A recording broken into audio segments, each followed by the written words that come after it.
నమస్కారం BTV news కి స్వాగతం. ముందుగా ముఖ్యాంశాలు. దావోస్ లో ప్రపంచ ఆర్థిక సదస్సులో పాల్గొనేందుకు వెళ్లిన తెలుగు రాష్ట్రాల సీఎంలు చంద్రబాబు, రేవంత్ రెడ్డి స్విట్జర్లాండ్ లోని బ్యారిచ్ ఎయిర్పోర్ట్ లో కలుసుకున్న వైనం. ఇరు రాష్ట్రాల పెట్టుబడులపై ముచ్చటించనున్న ముఖ్యమంత్రులు. ఏపీలో అర్హతలు లేని పింఛన్దారులకి జలకివ్వనున్న అధికార యంత్రాంగం. దివ్యాంగుల కేటగిరీలో అర్హత లేని వారిని తనిఖీలు చేయనున్న అధికార యంత్రాంగం. ఏపీలో ఫిబ్రవరి 1 నుంచి వాళ్ళందరికీ పింఛన్లు కట్ చేయనున్న ప్రభుత్వం. ఎన్టీఆర్ జిల్లా కలెక్టర్ లక్ష్మీషా అధ్యక్షతన పీజీఆర్ఎస్ కార్యక్రమం. ఎన్టీఆర్ జిల్లాలోని వివిధ ప్రాంతాల నుంచి పలు సమస్యల్ని పరిష్కరించాలని స్థానికులు వినతి పత్రాలని కలెక్టర్కి అందజేత. సమస్యల్ని సాధ్యమైనంత వరకు త్వరగా పరిష్కరించాలని అధికారులకి కలెక్టర్ ఆదేశం. దావోస్ లో ప్రపంచ ఆర్థిక సదస్సులో పాల్గొనేందుకు వెళ్లిన తెలుగు రాష్ట్రాల సీఎంలు స్విట్జర్లాండ్లోని జ్యూరిచ్ ఎయిర్పోర్ట్ లో కలుసుకున్నారు. AP CM Chandrababu, Telangana CM Revanth Reddy అక్కడ కాసేపు ముచ్చటించుకున్నారు. రేవంత్ రెడ్డి వెంట తెలంగాణ ఐటీ మంత్రి శ్రీధర్ బాబు ఉన్నారు. మరొకవైపు జ్యూరిచ్ చేరుకున్న సీఎం చంద్రబాబు బృందానికి ఎయిర్పోర్ట్ లో యూరప్ తెలుగుదేశం పార్టీ ఫోరం సభ్యులు, ఎన్ఆర్ఏలు ఘన స్వాగతం పలికారు. చంద్రబాబు వెంట కేంద్ర మంత్రి రామ్మోహన్ నాయుడు, రాష్ట్ర మంత్రులు నారా లోకేష్, టీజీ భారత్ అధికారులు ఉన్నారు. చంద్రబాబు, లోకేష్ తో ఎన్ఆర్ఏ తెలుగుదేశం పార్టీ నేతలు ఫోటోలు దిగారు. నేడు జ్యూరిచ్ లో పెట్టుబడిదారులతో సీఎం చంద్రబాబు బృందం సమావేశం కానుంది.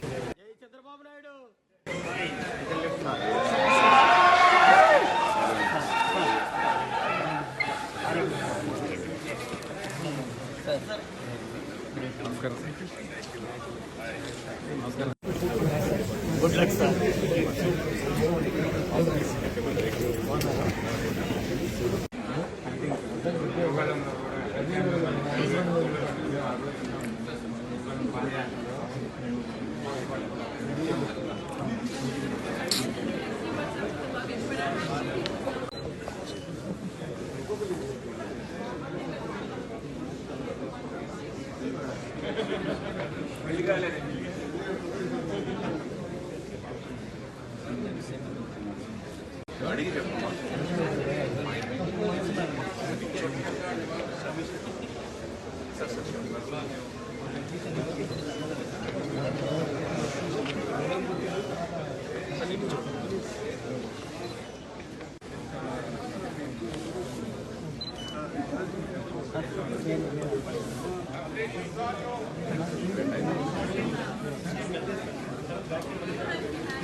ఏపీలో అర్హతలు లేకుండానే పింఛన్లు తీసుకుంటున్న వారిని ఏరివేసేందుకు అధికార యంత్రాంగం తనిఖీలు చేపట్టింది.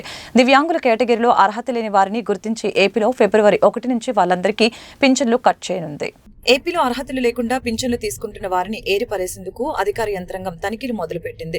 తాజాగా దివ్యాంగుల కేటగిరీలో అర్హత లేని వారిని గుర్తించేందుకు అధికారులు సన్నద్దమవుతున్నారు. ఈ నెల 22 నుంచి 30వ తేదీ వరకు పీజీ వైద్య విద్యార్థులు రోజుకి 200 మంది లబ్ధిదారుల చొప్పున పరీక్షలు నిర్వహించనున్నారు. ఒకవేళ వైద్య పరీక్షలకి వెళ్లకపోతే ఫిబ్రవరి 1 నుంచి అనర్హులకు పింఛన్లు నిలిపివేయనున్నారు.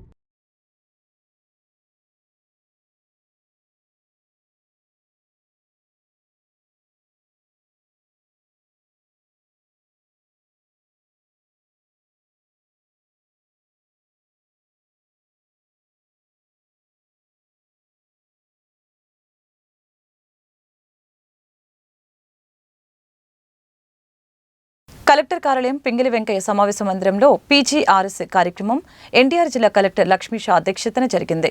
ఎన్టీఆర్ జిల్లాలో వివిధ ప్రాంతాల నుంచి పలు సమస్యల్ని పరిష్కరించాలని స్థానికులు వినతి పత్రాలని కలెక్టర్కి అందజేశారు. వీటిని పరిశీలించిన కలెక్టర్ సంబంధిత అధికారులకి వెంటనే పంపించి వాటిని సాధ్యమైనంత వరకు త్వరగా పరిష్కరించాలని ఆదేశాలు జారీ చేశారు. ఈ సమావేశంలో వివిధ శాఖలకు చెందిన పలువురు ఉన్నతాధికారులు పాల్గొన్నారు. ప్రతి సోమవారం నిర్వహించే కార్యక్రమానికి ఎన్టీఆర్ జిల్లా ప్రజలు సద్వినియోగపరచుకోవాల్సిందిగా జిల్లా కలెక్టర్ సూచించారు.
ప్రజా సమస్యల పరిష్కార వేదిక కార్యక్రమాన్ని నిర్వహించి బాధితులకి సత్వరమే పరిష్కారం అందిస్తున్నట్లు ఎన్టీఆర్ జిల్లా పోలీస్ కమిషనర్ ఎస్పీ రాజశేఖర్ బాబు తెలిపారు.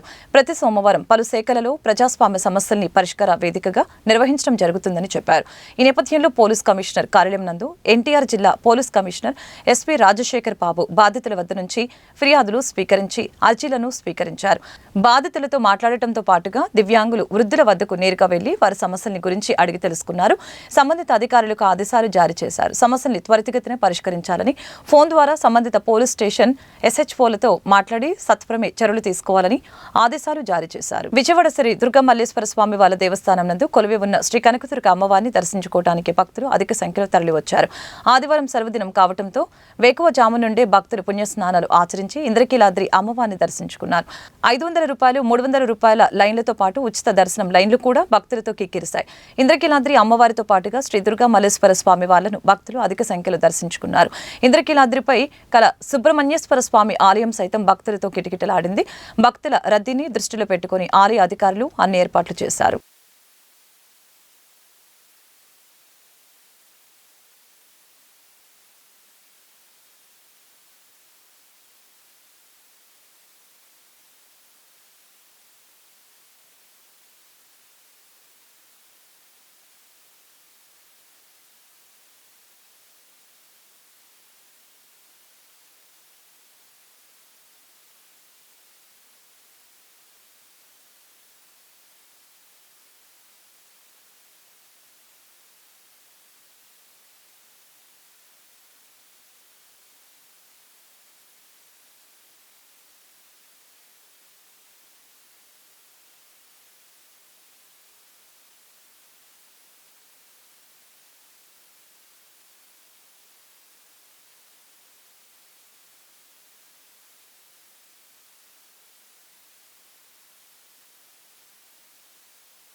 ధర్మరాజు చేత ప్రతిష్ఠింపబడిన శ్రీ బ్రహ్మరామ మల్లేశ్వర స్వామి వారి దేవస్థానం ప్రాంగణంలో శివదీక్ష పరులు అధిక సంఖ్యలో ఇరుముడులు కట్టించుకుని శ్రీశైలం బయలుదేరి వెళ్లారు.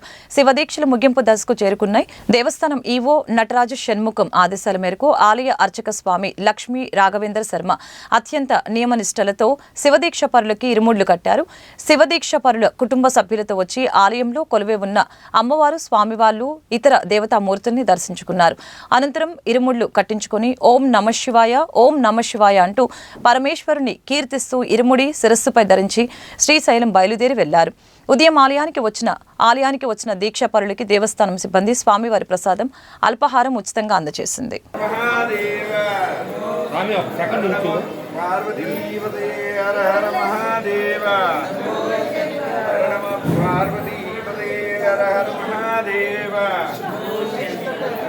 Parvati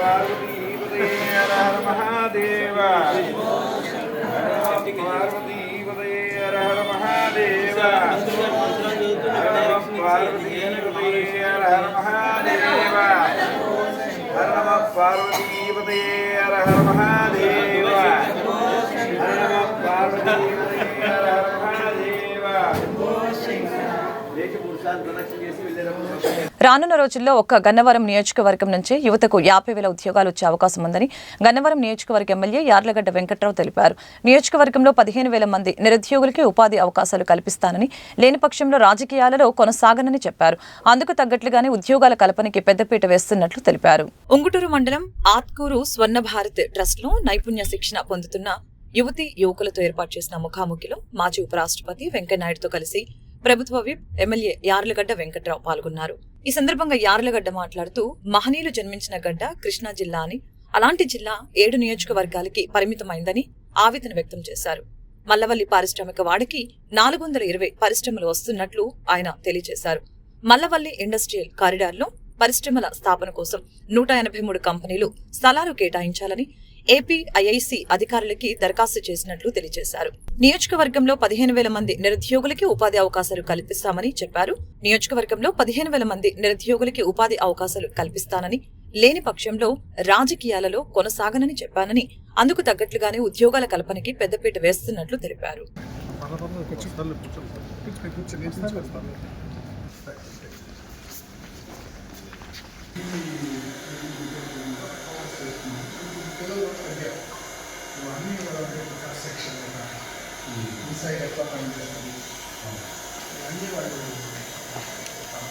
model centre of excellence కదా పెట్టారు.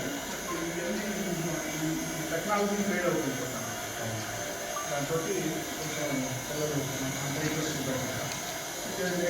చెప్తే మన సర్వీస్ సెంటర్కి వెళ్ళిన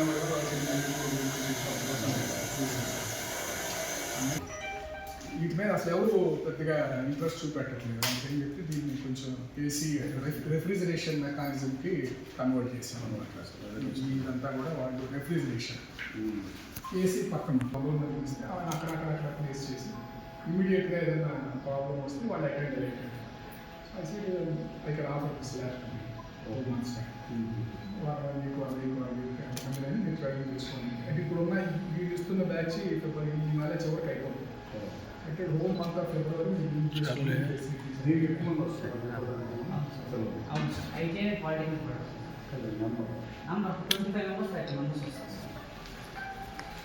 సో నేను ట్రేడ్స్ పిలుస్తాను. దయచేసి అందరూ పిలిచిన వాళ్ళు బయటబడిగా తొందరగా వచ్చి కూర్చుంటే వాళ్ళ ఫోటో సెషన్ అవుతుంది. మిగతా వాళ్ళు ట్రాన్సాక్షన్ నేను వెళ్ళిన తర్వాత పైకి వెళ్ళిన తర్వాత అప్పుడు రాస్తే దానికి కొంత అనుభవం చదవడం చూసుకుంటారు, కానీ మిగతా అవసరం లేదో నాకు అనిపిస్తుంది. అది వేరే విషయం అనుకోండి. నిన్న కేంద్ర మంత్రి అమిత్ షా గారు ముఖ్యమంత్రి చంద్రబాబు నాయుడు గారితో కలిసి ఇక్కడ ఈ SDRF state disaster relief authority కింద, అలాగే నేషనల్ డిజాస్టర్ అథారిటీ దాని కింద నేను దాదాపు ఒక 8 సంవత్సరాల కిందట దానికి శంకుస్థాపన చేశాను. దాన్ని నిన్న ప్రారంభించారు గృహమంత్రి గారు. సంతోషం. నేను చెప్పేవాడు ఆయన, అయ్యా బాబు, నేను ఇలా శంకుస్థాపన చేసినవి కేంద్రంలో నేను మంత్రిగా ఉన్నప్పుడు, ఉపరాష్ట్రపతిగా ఉన్నప్పుడు ఆంధ్రప్రదేశ్కి మంజూరు చేయించిన అనేక ప్రాజెక్టులు. అన్ని అర్హతలు ఉన్నవారికి తక్షణమే పెన్షన్ మంజూరు చేయాలని CPM corporator B Satyababu demand చేశారు. ఎన్నిసార్లు దరఖాస్తు చేసుకున్న పింఛన్ మంజూరు చేయలేదని ఆయన ఆరోపించారు.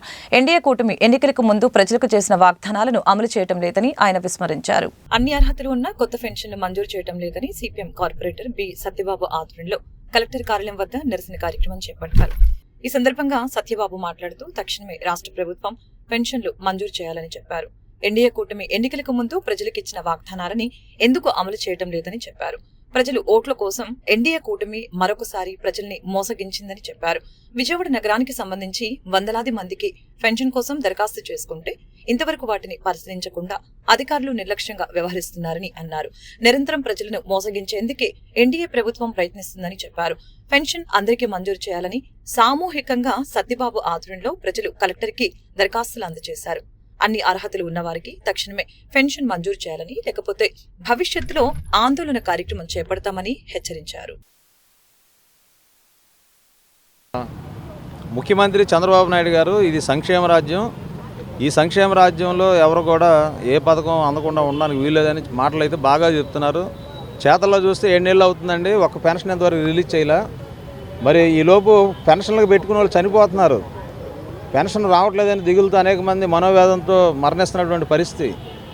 మరోవైపు గత ప్రభుత్వం అనేక రూపాల్లో అన్యాయంగా, అక్రమంగా మరి సొంత ఇల్లు లేకపోయినా సొంత ఇల్లు ఉందని కరెంటు బిల్లులు వాళ్ళ పేరు మీద లేకపోయినా వాళ్ళ ఆధార్ కార్డు లింకులు చేసి ఐటీ రిటర్న్స్ పేరుతో 500-200 రూపాయలు కట్టిన ఐటీ రిటర్న్స్ కూడా అలాగే ఒక కార్డులో తల్లి కూతుర్లు ఉన్నారని, ఒక కార్డులో భార్యాభర్తలు ఉన్నారని అనేక మంది పెన్షన్లని గత ప్రభుత్వం రద్దు చేసింది.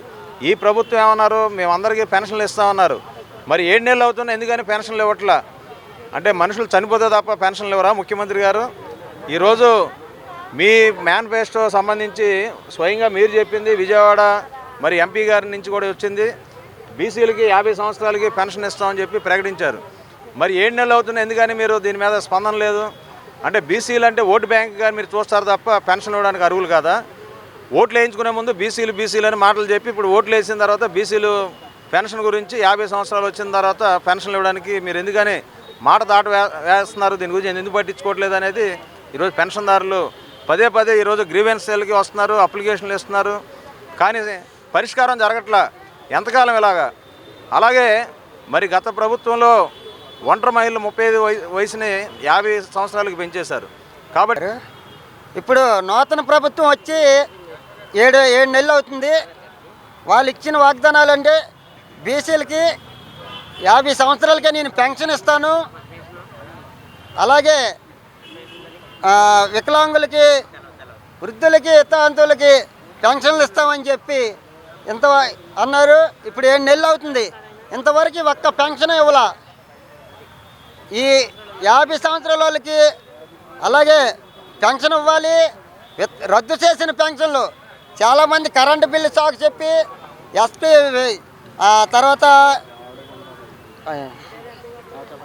ఐపీసీ లెటరు దాంతోనే, అలాగే 4 చక్రాల వెహికల్స్ ఉంటే అలాగే కొన్ని లింకులు పెట్టి ఆఫ్ చేయడం జరిగింది. అవి వాళ్ళు ఎంక్వైరీ చేసుకొని వాళ్ళ దగ్గర 4 చక్రాల వెహికల్స్ ఉన్నాయా లేకపోతే ఐపీ లెటర్ ఉందా ఎంక్వైరీ చేయండి. నిరుపేదలు తెచ్చి వాళ్ళకి అయ్యి ఉన్నాయి అని చెప్పి కండుసాలు చేపించి గత ప్రభుత్వం దాంట్లో రద్దు చేసింది. ఇప్పుడు నూతన ప్రభుత్వం వాటిని అమలు చేయాలి అని చెప్పి నేను ఈ టీడీపీ కష్టకాలంలో ఉన్నప్పుడు ముందుండి నడిపించిన నాయకుడు నారా లోకేష్ అని, నారా లోకేష్కి ఉప ముఖ్యమంత్రి పదవి ఇవ్వాలని, ఈ మేరకు నిర్ణయం తీసుకోవాలని టీడీపీ మైనార్టీ సెల్ రాష్ట్ర ప్రధాన కార్యదర్శి మహమ్మద్ ఫతావుల్లా సీఎం చంద్రబాబు నాయుడుకి విజ్ఞప్తి చేశారు. వైసీపీ ప్రభుత్వ అరాచకాలని బలంగా అడ్డుకున్న నేత నారా లోకేష్ అని స్పష్టం చేశారు. సోమవారం పంజా సెంటర్లోని తన కార్యాలయంలో టీడీపీ మైనార్టీ సెల్ రాష్ట్ర ప్రధాన కార్యదర్శి మహమ్మద్ ఫతావుల్లా మీడియాతో మాట్లాడారు. ఈ సందర్భంగా ఆయన మాట్లాడుతూ నారా లోకేష్ కి ఉప ముఖ్యమంత్రి పదవి ఇవ్వాలని చెప్పారు. సీఎం చంద్రబాబు నాయుడు ఈ మేరకు నిర్ణయం తీసుకోవాలని అన్నారు. ప్రస్తుతం మంత్రిగా ఉన్న నారా లోకేష్ కి ఉప ముఖ్యమంత్రి పదవి ఇవ్వటం ద్వారా మరింత సమర్థవంతంగా పనిచేసే అవకాశం ఉంటుందని చెప్పారు. నారా లోకేష్ కి ఉప ముఖ్యమంత్రి పదవి ఇవ్వాలని మైనార్టీల పక్షాన కోరుతున్నామని టీడీపీ నాయకులు, కార్యకర్తలు, రాష్ట్ర ప్రజలు కూడా నారా లోకేష్ కి ఉప ముఖ్యమంత్రి పదవి ఇవ్వాలని మైనార్టీల పక్షాన కోరుతున్నామని టీడీపీ నాయకులు, కార్యకర్తలు, రాష్ట్ర ప్రజలు కూడా నారా లోకేష్ ను ఉప ముఖ్యమంత్రిగా చూడాలన్న కోరికతో ఉన్నారని చెప్పారు. కార్యక్రమంలో మైనార్టీ నాయకులు పాల్గొన్నారు. తెలుగుదేశం పార్టీ గురించి మనం గత చరిత్ర చూసుకున్నా, ప్రస్తుతం చూసుకున్నా కూడా ఆనాడు నందమూరి తారక రామారావు గారు పార్టీ పెట్టి కేవలం 9 నెలల్లో ప్రజల్లో తిరిగి తెలుగుదేశం పార్టీని అధికారంలో తెచ్చిన మహానాయకులు నందమూరి తారక రామారావు గారు. మరి ఈరోజు నందమూరి తారక రామారావు గారి చరిష్మాతో ఈ రాష్ట్రంలో ఎవరైనా నాయకుడు ఉన్నాడంటే ఆయనే మన యువనేత నారా లోకేష్. ఎందుకంటే నందమూరి తారక రామారావు గారు 9 నెలల్లో పార్టీని ఎలా అధికారంలోకి తెచ్చారో అలాగే 9-10 నెలల్లో యువగళం పాదయాత్ర చేసి నారా లోకేష్ గారు తెలుగుదేశం పార్టీని ఆంధ్ర రాష్ట్రంలో అధికారంలో తెచ్చిన ఘనమైన యువ నాయకుడు నారా లోకేష్. చాలా మంది అన్నారు తెలుగుదేశం పార్టీ చరిత్ర అయిపోయింది, ఇక అధికారంలోకి రాదు అని చాలా మంది చెప్పారు. కానీ యువ నాయకుడు నారా లోకేష్ కంకణం కట్టుకొని యువగళం పేరుతో పాదయాత్ర ఎప్పుడైతే ఆయన ప్రారంభించారో ఆ పాదయాత్ర మొదటి రోజే ఒక తుఫాన్ లాగా, ప్రభంజనం లాగా జనం వచ్చారు. అదే తుఫాను పాదయాత్ర ఎలాగైతే కొనసాగుతుందో ఒక సునామీ లాగా మారిపోయింది. వేలాది కాదు లక్షలాది మంది ప్రజలు నారా లోకేష్ గారిని కలుసుకున్నారు. తమ యొక్క బాధలను చెప్పుకున్నారు. నారా లోకేష్ గారు ప్రతిరోజు 1000 మందితో సెల్ఫీలు. మొహమ్మద్ ఫతావుల్లా గారు తెలుగుదేశం పార్టీ నాయకులు, ఆయన ఆధ్వర్యంలో యువ నాయకుడు నారా లోకేష్ గారి గురించి ప్రెస్ మీట్ పెట్టి, అంటే ముస్లిం సమాజం కూడా నారా లోకేష్ గారికి ఉప ముఖ్యమంత్రి చేయమని కోరుకుంటుందంటే మీరు అర్థం చేసుకోండి. కార్యకర్తలే కాదు, ఇలా సమాజం కూడా, ముస్లిం సమాజం కూడా, ఎందుకంటే ఇక్కడ పెద్దలు వచ్చి ఉన్నారు, ముస్లిం అంటే పార్టీకి సంబంధం లేని ముస్లింస్ వచ్చి ఉన్నారు. ఆయనకి ఉప ముఖ్యమంత్రి ఎందుకు చేయమంటున్నారంటే, రేపు రాబోయే రోజుల్లో ఇంకా మా ముస్లిం సమాజానికి పెద్దపీట ఇంకా వేసే నాయకుడు ఎవరంటే యువ నాయకుడు నారా లోకేష్ గారు. అట్లానే మా మహిళలు ఈ రోజు పెద్దపీఠంలో కూర్చుంటున్నారంటే యువ నాయకుడు నారా లోకేష్ గారు. ఈ రోజు నేను ప్రెస్ మీట్ ముందు కూర్చొని మాట్లాడుతున్నానంటే నా వెనక యువ నాయకుడు నారా లోకేష్ గారు నాకు ఇచ్చిన ధైర్యం. నాకు ఒకటే చెప్పారు, ఎన్ని కేసులు పెట్టినా కూడా నేను నీ వెనక ఉన్నానన్నారు. ఆనాడు చెప్పిన మాట, నేను 5 సంవత్సరాలు కూడా ఎన్ని ఇబ్బందులు వచ్చినా కూడా యువ నాయకుడు నారా లోకేష్ గారిని చూసి నడిచాను. కాబట్టి మరి త్వరలోనే అయ్యా నారా చంద్రబాబు నాయుడు గారు ముఖ్యమంత్రి గారికి ఒకటే కోరుతున్నాం, నారా లోకేష్ గారికి ఉప ముఖ్యమంత్రి త్వరలోనే చేస్తున్నారు. మేము ఆశిస్తున్నాం. ఆశాలే కాదు, మా కార్యకర్తలు మనోభావాలు కూడా మీరు అర్థం చేసుకుంటున్నారని కోరుకుంటున్నాం. వార్త ముగించే ముందు ముఖ్యాంశాలు మరొకసారి. దావోస్ లో ప్రపంచ ఆర్థిక సదస్సులో పాల్గొనేందుకు వెళ్లిన తెలుగు రాష్ట్రాల సీఎంలు చంద్రబాబు, రేవంత్ రెడ్డి. స్విట్జర్లాండ్లోని బ్యారిచ్ ఎయిర్పోర్ట్ లో కలుసుకున్న వైనం. ఇరు రాష్ట్రాల పెట్టుబడులపై ముచ్చటించనున్న ముఖ్యమంత్రులు. ఏపీలో అర్హతలు లేని పింఛన్దారులకి జలకివ్వనున్న అధికార యంత్రాంగం. దివ్యాంగుల కేటగిరీలో అర్హత లేని వారిని తనిఖీలు చేయనున్న అధికార యంత్రాంగం. ఏపీలో ఫిబ్రవరి 1 నుంచి వాళ్ళందరికీ పింఛన్లు కట్ చేయనున్న ప్రభుత్వం.